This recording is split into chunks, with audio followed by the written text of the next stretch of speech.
আমরা আজকে যে অনুষ্ঠানে একত্রিত হয়েছি এটা সিরত সম্মেলন।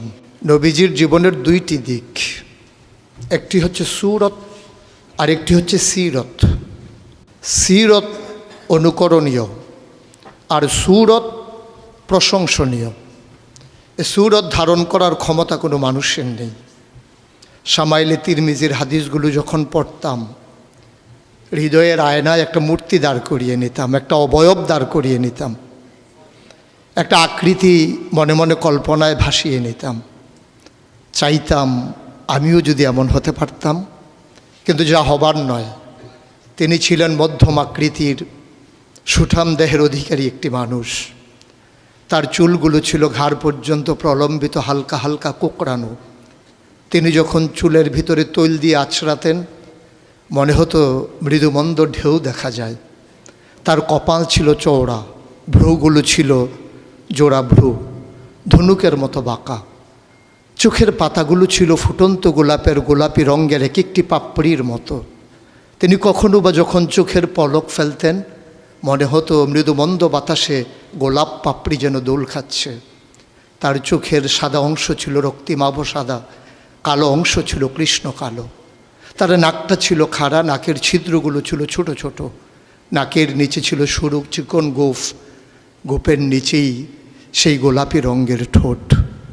তার ঠোঁটগুলো যখনও কখনো বা মুচকে হাসত, গোটা পৃথিবীর মানুষ অবাক বিস্ময়ে দেখত গোটা পৃথিবীতে যেন বিজলি চমকিয়েছে। তিনি কখনো বা যখন এই রাস্তা দিয়ে হেঁটে যেতেন, 1 মাস পরেও কখনো যখন সাহাবা হাঁটতেন, তার গায়ের জান্নাতি গন্ধ তারা পেতেন।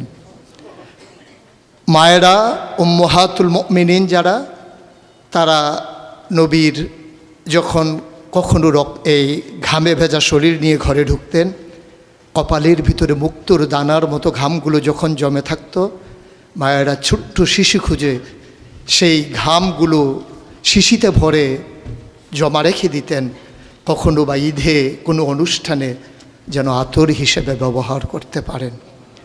এ সুরত ধারণ করা কোনো মানুষের সাধ্যর বাইরে। কখনোই কোনো মানুষ এ সুরত ধারণ করতে পারবে না চেষ্টা করলেই। কিন্তু তার সিরত যেটা অনুকরণীয়, অনুপম আদর্শ। তিনি এসেছিলেন এই জন্যে, ওয়ামা আরসালনাকা ইল্লা রাহমাতাল্লিল আলামিন। তিনি ছিলেন রহমত গোটা ধরনীর জন্যে। যেমন করে আল্লাহ বলেছেন, ফাবিমা রাহমাতিম মিনাল্লাহি লিনতা লাহুম ওয়ালাউ কুনতা ফাজ্জান গালিজাল কলব লানফাদ্দু মিন হাওলিক ফাআফু আনহুম ওয়াস্তাগফির লাহুম ওয়াশাওিরহুম ফিল আমর ফাইজা আযামতা ফাতাওয়াক্কাল আলাল্লাহ ইন্নাল্লাহা ইউহিব্বুল মুতাওয়াক্কিলিন। তিনি এসেছিলেন তেমন করে। কেন তাকে পাঠানো হয়েছিল? আল্লাহ নিজেই বলেছেন, লাকাদ কানা লাকুম ফি রাসূলিল্লাহি উসওয়াতুন হাসানা। তিনি ছিলেন মডেল, তিনি ছিলেন আইডল, তিনি ছিলেন আইকন, তিনি ছিলেন অনুপম আদর্শ, তিনি ছিলেন উসওয়াতুন হাসানা।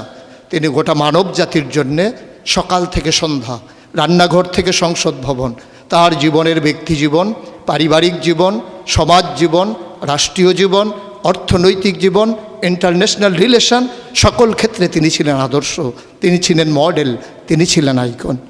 একবিংশ শতাব্দীর সূচনা লগ্নে দাঁড়িয়ে গোটা পৃথিবী যখন ঝঞ্ঝা বিক্ষুব্ধ, গোটা পৃথিবীর মানবতা যখন আজকে ভুলণ্ঠিত, আজকে শুধু মুসলিম নয়, গোটা মানুষ যখন আজকে অপর মানুষের ভোটের নিচে পৃষ্ঠ হচ্ছে তার জীবন, মানুষগুলো যখন আজকে রক্তে রঞ্জিত হচ্ছে তার গোটা দেহ, সেই ফিলিস্তিনের দুধু মরুভূমি আজকে যখন আমার কিশোর ভাইয়ের রক্তে রঞ্জিত, সেই ঝিলাম নদীর পানি আজকে যখন স্বচ্ছ স্ফটিকের মতো আর নেই, কাশ্মীরের ভাইয়ের রক্তে যখন রঞ্জিত, পার্শ্ববর্তী আরাকানের মুসলমানেরা আজকে উখিয়ার সেই টেকনাফের তাঁবুর নিচে তারা যখন মানবেতর জীবনযাপন করছে, আজকে বারবার মনে পড়ে সেই নবীজির কথা।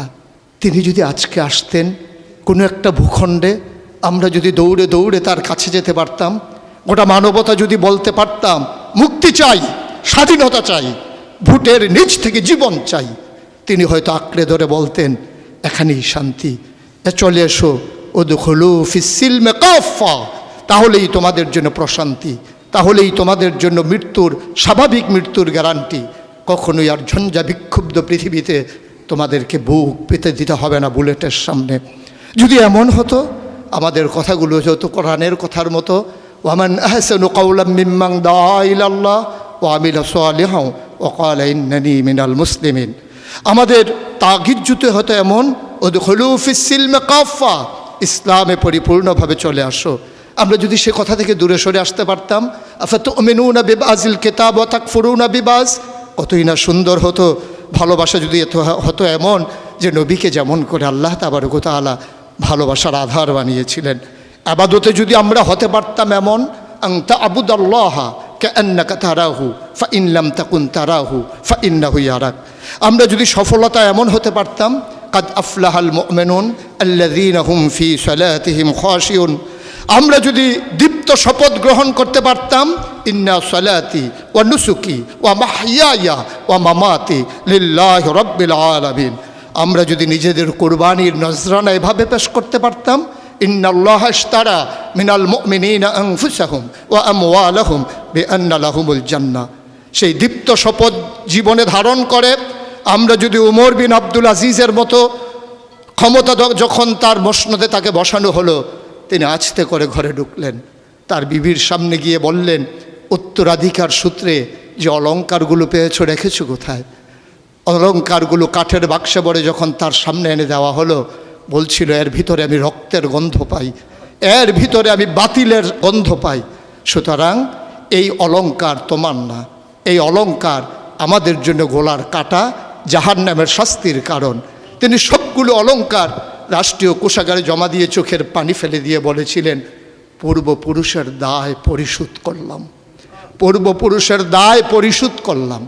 তিনি সেদিন বলেছিলেন, সবার ঘরে যেমন রান্না হবে আমার ঘরেও তেমন রান্না হবে।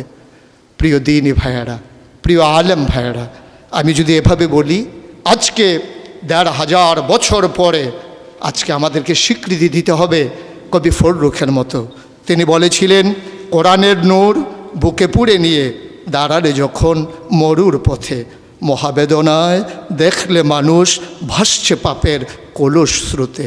সে কি অনাচার, সে কি বেবিচার, বিভৎস ক্রূর আখি বিলীন, ভয়াল ঘৃণায় নাক্কার শতাব্দী পথে রাত্রি দিন।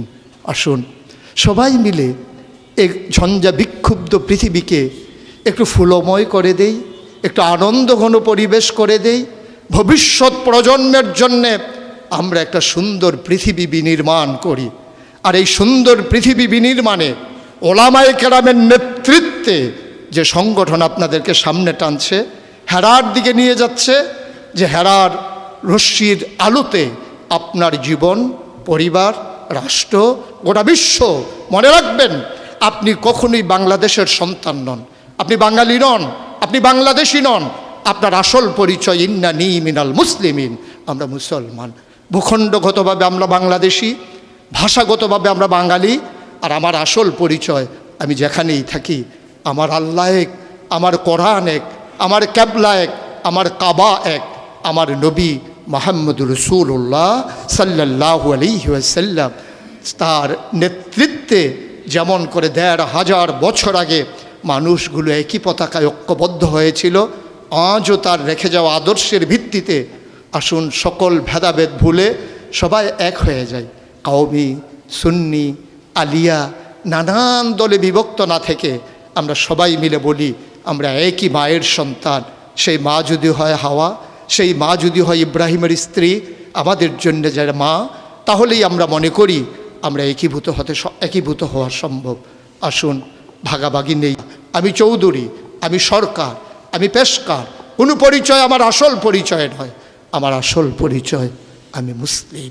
এটাই হোক মূল মন্ত্র, এটাই হোক সামনের পথ চলার পাথেও। তাহলেই মজলিস সার্থক হবে, তাহলে এই পথ চলা সুন্দর হবে, তাহলেই সময় দেওয়া কাজে লাগবে। আশা করি সে অনুভূতি নিয়ে আমরা এগিয়ে আসছি। আমরা নিজেদেরকে বিলিয়ে দিতে চাই জাতির বিনির্মাণে, আমরা নিজেদেরকে উৎসর্গ করতে চাই সুন্দর পৃথিবী নির্মাণে। তাহলেই সার্থকতা, তাহলেই সুন্দর। আমরা তো নিকৃষ্ট কোনো জীব নই, আমরা আশরাফুল মাখলুকাত, মানুষ। মানুষ হিসেবে বেঁচে থাকতে চাই, শির উঁচু করে, কখনোই অবদমিত হয়ে নয়। বাতিলের কাছে মাথা নত করে বাঁচার চাইতে, যেমন করে বলেছিলেন, শিয়ালের মতো 500 বছর বাঁচার চাইতে সিংহের মতো এক মুহূর্ত বেঁচে থাকাই, এটাই হচ্ছে পুরুষত্ব, এটাই হচ্ছে বীর মুজাহিদের পরিচয়। আসুন আমরা বীর মুজাহিদ হয়ে দুনিয়া থেকে বিদায় নিয়ে নেই। আল্লাহ তাবারক ওয়া তাআলা সবাইকে কবুল করুক।